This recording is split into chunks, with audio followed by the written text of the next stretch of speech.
So hi, welcome to the Noise Podcast. I'm Shane. I'm Glory. And we're here with Julian from Loveless. And we're asking some questions to say about their new EP, End of an Era. So congrats on that, by the way. How do you feel about the response to it so far?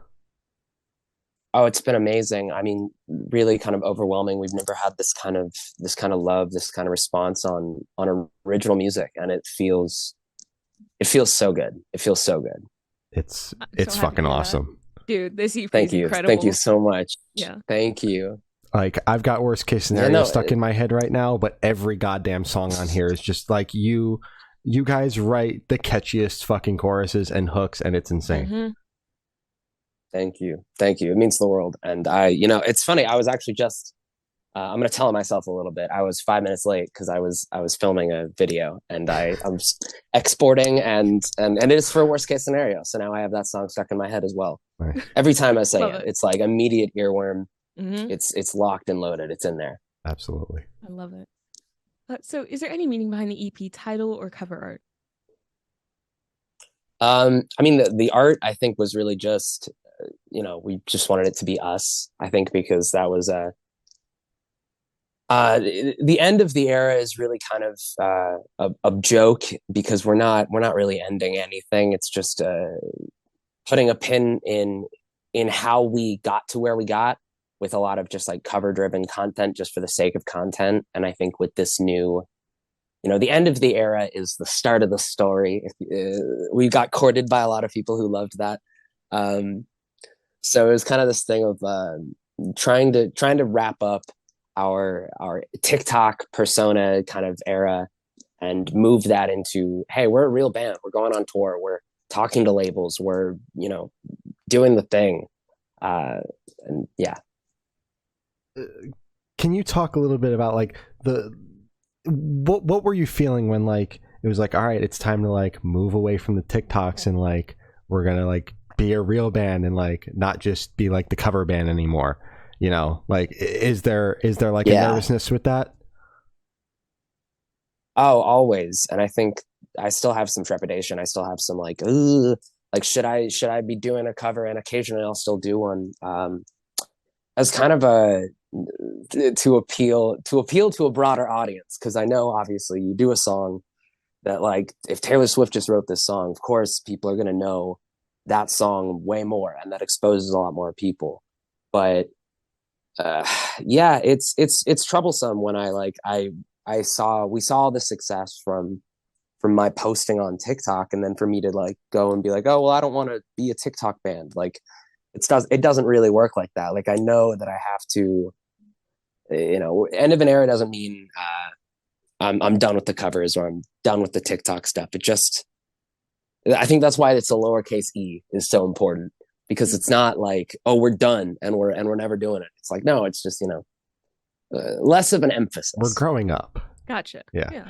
Yes. Yeah. We're adults now. Yeah. And obviously you guys, your focus on this kind of short form content. How do you keep yourself from like getting burnt out doing all of it while also doing all the band shit? I'm not sure if I do. I mean, part of it is I love what I do, even when it's hard, even when I don't really want to do it. Like there's a level of like I wouldn't do anything else. So I don't think that I get burnt out in the same way that I just get, I don't know, like I do think it's time for me to have somebody else with me helping me make the content, because it's all me. And like Dylan and I make a lot of like the music together, but as far as like just the day-to-day content stuff, the day-to-day social media stuff, like that's been a lot of just me. So I feel like I'm like, maybe I should like put out the feelers and try to find an editor, or like a content person. And maybe if we can use this as a jumping off point. Someone watching, hit up Julian. I would love to. Applications are open. Yeah, absolutely. If you think you could do that, yeah, just send me a DM, because it's a lot of work, and it's really fun, but it is a job.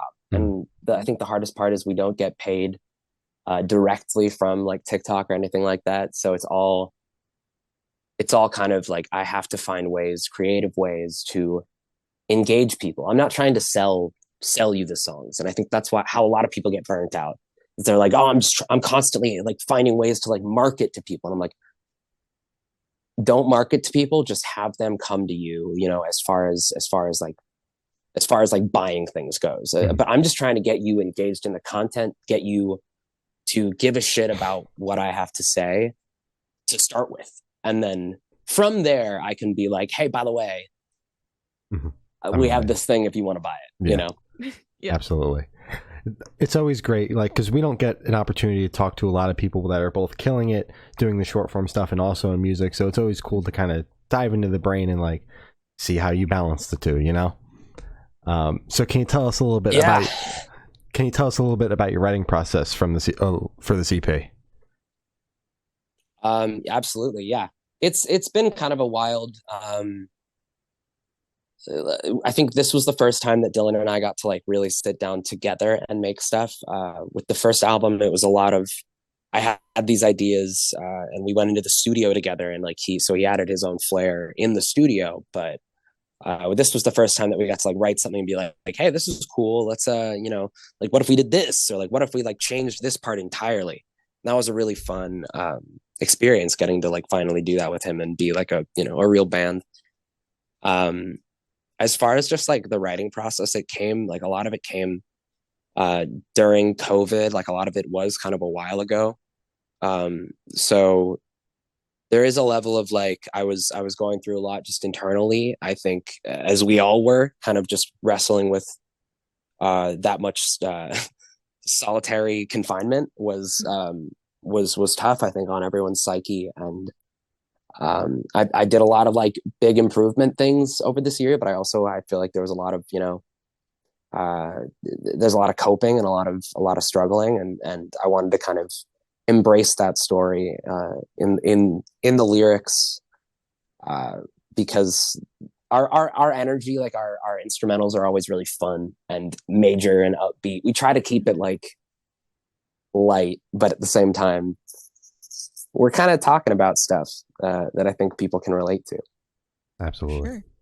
Did you find that there was any difficulty including him in your writing process, especially during the pandemic? Were you guys working over Zoom together, in person? What was that like? So we kind of both hate Zoom. That's fair. Ironically, we're on a Zoom right now. Yeah. But it's one of those things where I would usually just like, we'd send stuff back and forth. But this was one of the first times where like near kind of, I would say like the end of last year, like we both, or was this even, I think this was before because we both ended up getting COVID in like June of 2020, which is like, we were so careful, and then finally it caught up to us. But yeah, no, it honestly wasn't that hard, because I'm used to kind of creating ideas and sending it to people on my own. But with this, it was just a little bit less. I realized I didn't have to do as much in the demo process. So I'd make an idea and I'd be like, the drums here are just filler because I know you're gonna do what you do, and like the guitar here, I hate this guitar part. Do whatever you do. And then he would, send me back files, or he'd just be like, oh yeah, this is great. Like, I know what I'll do in the studio. And like, it really was like a cohesive, it's great because I can trust him to be what I'm thinking in my head, but what I don't know how to articulate, because I'm not like a great guitar player. I don't play drums. And I can like sort of like passively like program the drums, but I'm not a drummer like Dylan is. Yeah. So it really helps to have somebody that I can trust to do like, oh, I see the idea you're trying to go for here. I'll just do it for you. Mm-hmm. It's like, great, thank you. Perfect. It's perfect. Oh my God. I love that you guys like balance each other out. It's a match made in heaven. Absolutely. Yeah, no, and I think there's a point to be said for, Dylan is a incredible ideas man and a great producer in his own right. But I think what makes our relationship work so well is that he's willing to say, this idea is like the best idea. Like, it's not necessarily like my idea, but he can hear something in the demo and be like, I think this is the best idea, or this is the idea I would have written myself. I don't need to change this just for the sake of getting my like, my percentage or whatever. So that's why we don't do it like that. We don't break it up like that, because it's like he's worth the ideas that he doesn't have to change. Absolutely. For sure. It's great. So I want you to tell us your favorite lyric or moment off this EP and what it means to you. Ooh, well, my favorite moment isn't lyrical, um, but I like the moment in "Is It Me" where I do the little key change. It Oh. goes chromatic for a second, Hmm. and I think that one was just a really fun thing because it's a little bit of melodic irony, just feeling like I'm weighed down, but it's feeling like I'm weighed down. Like that's not down anywhere. That is high. That's way Yeah. up I do there. that live. People lose their minds when I do that live. I don't hit Rightfully it every so. night, but no matter what, just like screaming at the top of my lungs, and I think everyone else is doing it with me. So it doesn't matter if I hit the note because we're just all having a freaking great time. Exactly. That song is just it's always been just like pure cathartic energy, and I think it's a song about the turmoil that I was experiencing, but it's so happy, and it's so full of hope, even in like kind of the darkest moments. I think that's it reminds me of this great, I don't know the original person who said it, but I just heard this quote by John Green. I'm paraphrasing here. Essentially, he said, even if you can't hear it, the song of hope is still singing. And I think that was a really profound thing, because I think there were moments, especially when I was writing that story, writing that song, where I didn't have, like, I couldn't hear the song of hope, but I still knew I had to tell the story of what I was going through, because I knew one day I was going to look back and be like, I don't relate to that anguished person anymore. Mhm. And luckily it happened. Now I look back and some of those lyrics, I don't relate to them anymore. Every night when we played Just Like I Do, every single night, the quiet part would happen, and there's this, do you feel alone just like I do, and I'd always just do the quippy, like, not tonight. Oh, yeah. And people loved that. It was dorky, but it was it's really, it's special to me to be able to have these moments of dread and turn it into something happy. So That's awesome. I don't know. I don't remember what the question was. I just tangent. You answered it. No, you killed Sweet. it. You did. Yeah. And you bled Awesome. right into my next question, which is where was your headspace at while you were writing the CP? Yeah, no, I mean, it was all over the place. I think we had just experienced kind of like the highest highs of Middle of the Night was already out. When like, I think it was already out. I think so. When we started kind of polishing up these last 4 songs. And it was just, it was bonkers. It was kind of it was I was very, very much so wrestling my demons, but also I would have these euphoric, like kind of almost like manic highs where we'd be like, oh my God, like we just, like last month we made more money than we made the entirety of last year, Mhm. kind of situations where it's like, you don't even, like, we don't do this for that, but like that's not something we'd ever thought about. That's not something we'd ever like had. And I was like, why am I still not like happy? Yeah. And I realized I'm not happy because that was never the goal. That was not the what we were fighting for, where I think there's a level of like, I wanted to tell more honest stories. And I think that was something on the first album where I scratched the surface on a lot of things, but with this one, I wanted to just be blunt and just be like, hey, this is exactly what I'm going through. But then you also have like an Everest in there where it's just like, I've never wanted to like fight someone. I'm not an aggressive person, but that song is very much so like a UFC, like fucking like, can I swear on here? Yes. Yeah. Okay. But yeah, no, it's very much so like a fuck you NFL, like UFC advertisement. And like that was just kind of a moment. I think I was just feeling the excitement of what was happening, but yeah, no, overall I think my mental state was uh, up and down. Let's just say up and down. Absolutely. Sure. And I think it's funny that you say that you're like not a very aggressive person, where you've got Everest on here, and then your hook on the Ryan Oak song that's going to come out is also like very aggressive. Like, and like you play this very aggressive person, but you're like, I would never hurt a fly, man. Exactly. Oh my goodness, yeah. Like I cry at stoplights. It's absolutely. Heavyweight is great, and you can absolutely tell that is a co-write with Ryan Oakes and Jaden Seeley, because first of all, incredible guys, really great writers, and it was actually one of those things where in the room I was like, I would never say anything like this, and that's why I think we have to say it, because it's like it's so like juxtaposed next to our cut out when I said it wrong, please. Or is it juxtapositioned? Regardless, next to our catalog, it's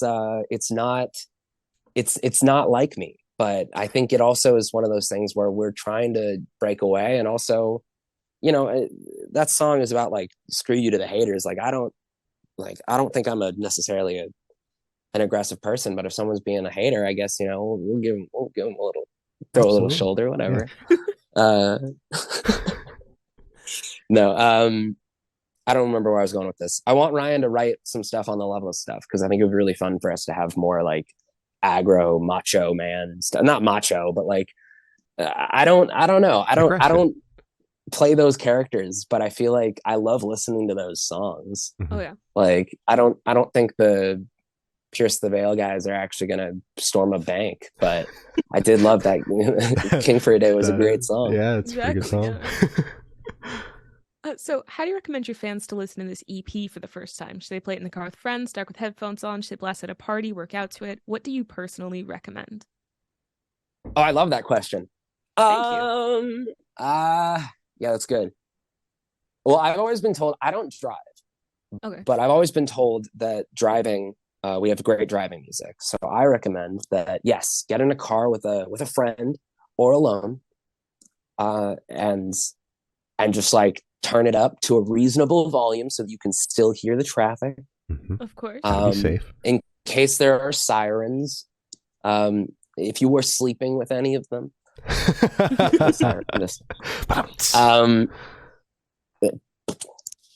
Yeah, great. Yeah, in a car, definitely. In a car. Yeah. Good. So this question should be super, super quick. Off the top of your head, I want you to describe this EP for new listeners in 3 words, no more, no less. It's pretty good. It's pretty all right. Pretty good? It's pretty good. Pretty good. All right. Pretty good. Pretty good. All right. It's like, I'm not going to tell you it's perfect, but it's pretty good. It's pretty good. All right. I'm pretty stoked on it. Yeah. You sound all right. Pretty stoked on it. Pretty stoked on it. So in the same vein as the last question, is there a certain feeling or emotion you want this EP to invoke in your listeners? Yeah, I think obviously the lyrics are dark, but I hope people take from it the hope. I think that's a big thing. I'm such an anxious person. Like I am just like chronically anxious. And so I hope that people, who feel the same way, and I know there's a lot of people that do, who listen to our music, just feel like less alone and hopefully a little empowered by, you can still be like a force. You can still be like a force to be reckoned with in this world, while struggling with, chronic mental illness. And I think that's what I want everyone to be reminded of, is their power and their worth. For sure. That's very important. Yeah. So what is your favorite memory that you made while creating this EP? I think it was the first time that Dylan and I got together at his house, and we went through, we had like 97 demos in a folder. And we went through every single one and decided which ones we were going to work on for the EP. And we spent like a week together, just like in a cramped room being boys. Just, it was not good. And when it was over, I think Dylan's trying to call in right now, so maybe he can Oh, chime in on that. But when it's over, we listened to kind of we had this whole thing, and we started listening to it, and I was like, yeah, we got some good stuff in here. So wow. So okay. So when you say around like roughly 100 demos, let's say, were all of those like completely fully formed like thoughts, or were they just kind of like a riff here no, and there? some of them are just riffs. Okay. But I can pull up this folder right now and let you know. There Oh, is 100. No, where's the instrumentals to? 108 items currently in our demo folder. So I haven't actually. We've only written like 10 new ideas since this was about like six months ago, maybe. Mm-hmm. So I've slowed down significantly. There was a period of time, I think before the TikTok era, especially, when I was just always writing, and now it's like content. So I haven't written as much, but some of the new ones are really good. Yeah, my follow-up question was going to be like, how do you find time to write while doing everything else? But I think you answered it yourself, and there's really no time. There is no time. Yeah, but it's well, let's see. I just worked on this one. This one's pretty cool. I like this one. Oh, my speakers are muted. Oh, I'll play you a little bit of this one. no Okay. way.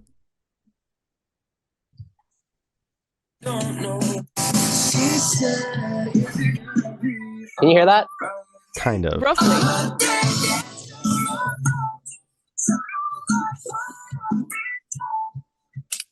So I worked on that like a sounds couple really days cool. ago. Yeah. Yeah. It'll sound cooler when it's not coming through my speakers into a Yeah. I heard the Yeah. drum and then everything just kind of flatlined. Flatted But out, yeah. yeah. It was like bow, bow, bow. Yeah. That's crazy. Yeah.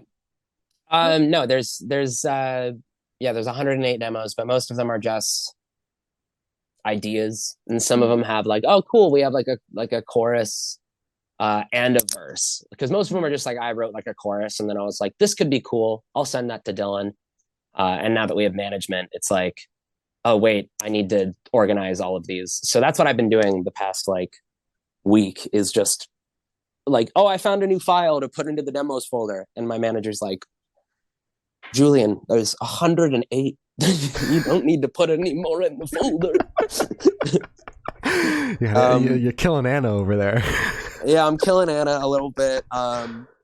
Poor Gus too. Gus, our other manager, and Jake has been figuring it. We have everybody. Everybody's just doing their own things, and then I'm just here sending waves, sending Dropbox links.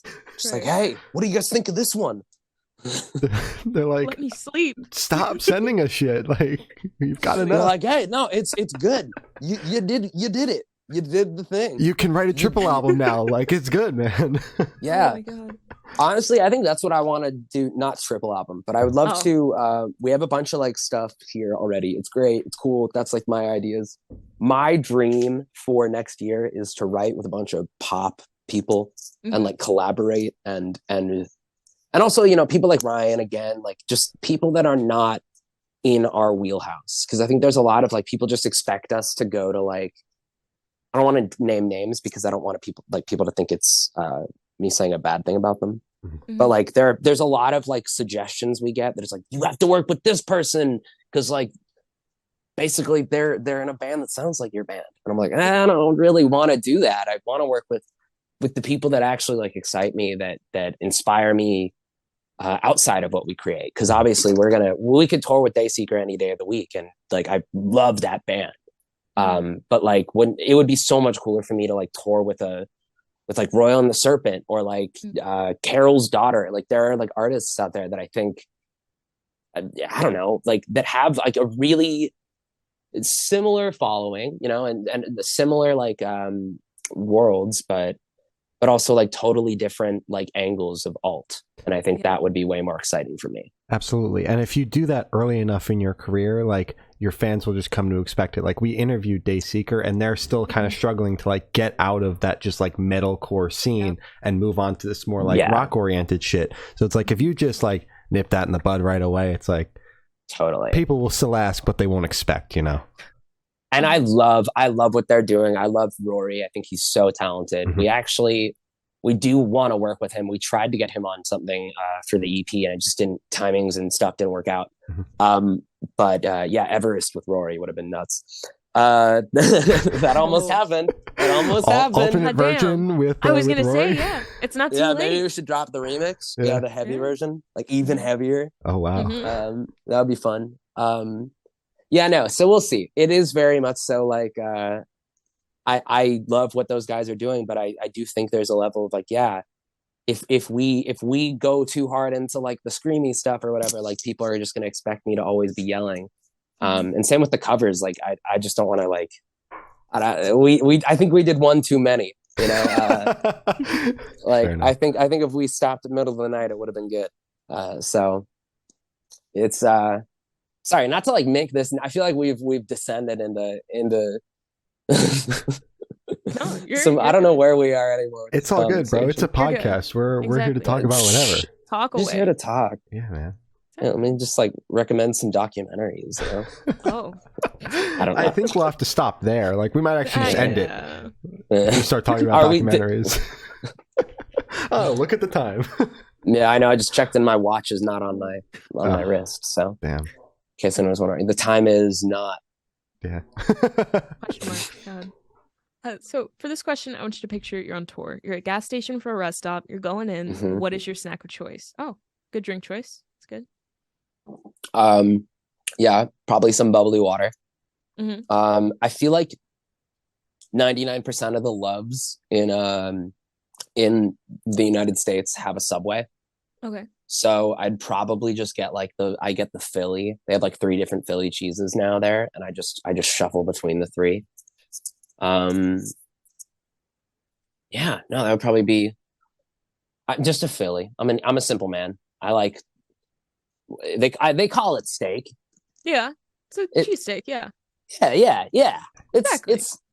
I don't know if I 100% trust Subway with whatever, but it's all good. Tastes good. It tastes good. You know, it tastes good, and that's what matters. Don't think about it too much. Yeah, no. Don't think about it. Yeah, so that's my answer. Is cheesesteak. Perfect. Sounds good. So for the last couple of questions, we're going to shift away from music and go straight to death row. Boom. So if you're on death row, what would your last meal be with drink? Cheesesteak? Not from Subway? A real cheesesteak? Yeah, like a real, like a good one. I actually did have an immaculate cheesesteak in like Delaware, Water Gap, Pennsylvania. Well, at least it was in Pennsylvania. You're probably near Philly. It was a like 600 capacity. I was about to say 600 population town. Like 685 people live in Delaware, Water Gap, Pennsylvania. They have the home of the oldest living organism in the wherever they are in all of the state. I think it's like a 218-year-old sequoia. Not to get political, and it's like right here, next to the restaurant. But why are there not to get political here? But why are there so many Delaware related things within Pennsylvania? Like one of my partner's friends, one of my partner's friends goes to Delaware Valley University. I was like, oh, that's got to be in Delaware. It's in the middle of fucking Pennsylvania. What? Yeah, no, I think we need to have a discussion about that. Yeah. We need to fix this. Yeah, we do. Just change the fucking name. Just exactly. Make this. I need to know. I can't deal with it if it's not in Delaware. By the way, where is Delaware? Is that a state? Yeah, it's underneath New Jersey, and it takes about, because like you can drive. It's like a peninsula, so to drive through it takes 10 minutes because the top of it that's still connected to like the rest of the world is like 10 minutes long. I'm gonna zoom out on Apple Map. I'm gonna find Delaware. Good luck. There's no way that's a real place. Like, come on. It's crazy. It's crazy. It's wild how this shit works. Like, why do we need so many of these? Why do we need 50 states? Why can't we just have 3? The East Coast, we Midwest, drove and through West Coast.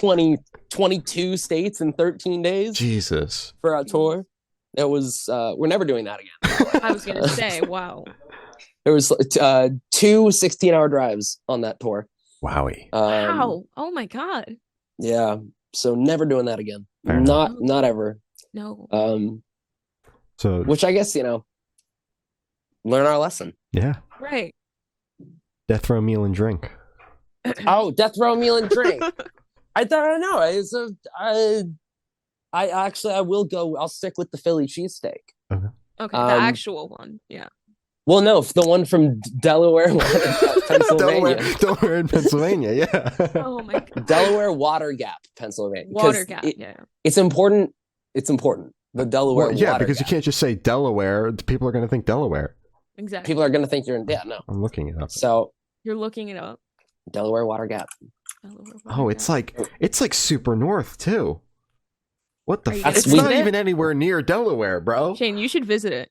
Fuck we that. drove through. We drove through. It's gorgeous. Yeah. Here it is. Yeah, I'm clicking on it. I think they deserve their own tour date, honestly. Population total 675 people. Wow. You talk about small towns. That is like that is Scary. a very small town. Yeah. Like I feel like they all know each other. Oh, 100%. Like actually they all know each other. Yeah. Wow, that is so wild. That's We've got the Philly cheesesteak from Delaware Water Gap, Pennsylvania. What are you drinking? Are you going to drink some water from the Delaware Water Gap? I don't really like. I feel like I don't really drink soda, and so I'd probably go with the soda. But then, like, I feel like every time I've had soda, I don't like it. Mm-hmm. Like, it's not like I drink soda because I'm like, oh, it's bad for me. Like, I don't like. I just don't feel like I've enjoyed it the last couple times I've drank it. Yeah. Can I have like I'll have like a beer, I guess. Oh. Okay. I don't know. Will they let me have one? Probably not. But Probably. We'll let you. On our death row, you could have. On our we have a very chill death row. Yeah. Exactly. It's a lot like the record company. So, if you could live in one fictional world for a week, where would you live? Delaware Water Gap, Pennsylvania. It ain't fucking real. Oh my God. There's no way. 600 people. That's not real. No. I would live. Probably in like the Harry Potter world. Oh. I wanted to be Harry Potter so bad, Mm-hmm. or like be a Jedi. But like it's just tough. I feel like being a Jedi is like risky because like what if I'm like I want to be a Jedi and then it's like I pick like a time when Jedi are like illegal in the timeline, like canon, like like I want to get like make sure that I'm in the good canon. Like I want to be in the George Lucas movies, like pre-Anakin when they were like hustling and bustling. Yeah, before the end and the prophecy and all that stuff. By the way, did we ever like fix the Force? Like we keep talking about how like they're gonna the prophecy was like tear down the Sith. I guess maybe that's the thing. Maybe Star Wars is just like there's no happy ending. No, or it's just like a really, really slow build up. Mm-hmm. Yeah, I just feel like eventually we need a win, right? Yeah, it's been all losses so far. Absolutely. Yeah, it seems like a lot of L's for the Jedi. So maybe I'll be a Sith. Maybe I should have been a bad guy. Oh my God, there you go. There's your problem. Yeah, fixed it. Like there you go.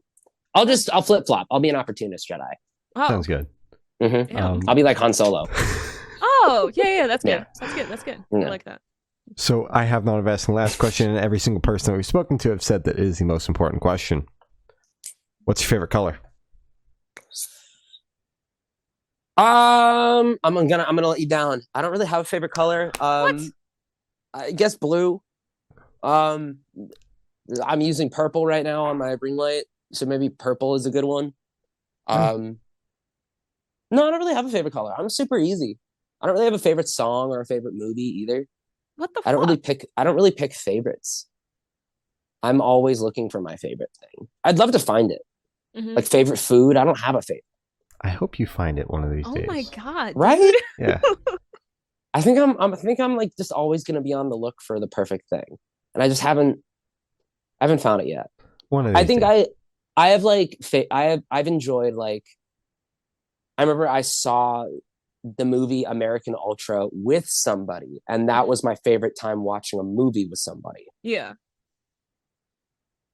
But like that could have just been the company I was keeping. Exactly. So, it wasn't the movie. Yeah. Yeah, I don't know. It's tough. It's a tough answer. I don't have a favorite color. I'm going to stick with blue because I think it's the most prominent color in my life, but I don't know if it's my favorite. All right. Damn. So as I said, that's all the questions we have today. Is there anything that you would like to plug? Oh my goodness. I mean, no, not really. Thank you so much for having me and Dylan by proxy. Check us out on whatever, thisisloveless.com, or at Loveless on TikTok, at This Is Loveless on Instagram, all that good stuff. Yeah. Well, thank you for now. That's been Julian from Loveless, and we have been the Good Noise Podcast.